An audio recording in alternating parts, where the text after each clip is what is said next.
अशा प्रकारे तुमच्या फोटोला इफेक्ट अप्लाय करायचा असेल तर तुम्हाला कॅपकट ॲप ओपन करायचं. कॅपकट ॲप ओपन केल्यानंतर प्लस आयकन न्यू प्रोजेक्ट दिसेल तिथून तुम्हाला क्लिक करायचं. क्लिक केल्यानंतर मित्रांनो जे तुमच्या PNGला इफेक्ट अप्लाय करायचं ते PNG इथून ॲड करून घ्यायचं आहे. PNG इथून ॲड करून घेतल्यानंतर तर मित्रांनो बघू शकता आपण अशा प्रकारे काय PNG पण ॲड झाल्यानंतर कॅपकटचा लोगो आहे ते इथून डिलीट करून घ्यायचं आहे. कॅपकटचा लोगो डिलीट केल्यानंतर मित्रांनो बघू शकता इथून तुम्हाला एक इफेक्टचा आयकॉन दिसत आहे. तिथून तुम्हाला क्लिक करायचं आहे. क्लिक केल्यानंतर व्हिडिओ इफेक्टवर दिसत असेल व्हिडिओ इफेक्टवर क्लिक करायचं आहे. व्हिडिओ इफेक्टवर क्लिक केल्यानंतर तर मित्रांनो बघू शकता इथे एक PNG पेंटेगोल स्पिन म्हणून एक इफेक्ट आहे. ते इफेक्ट इथे नाव सर्च करायचं आहे.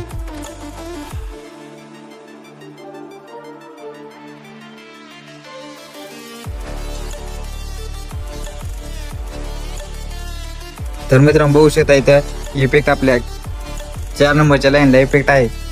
इफेक्टवर टच केल्यानंतर तर मित्रांनो बघू शकता अशा प्रकारे काही तुमच्या PNGला इफेक्ट अप्लाय झालेला आहे.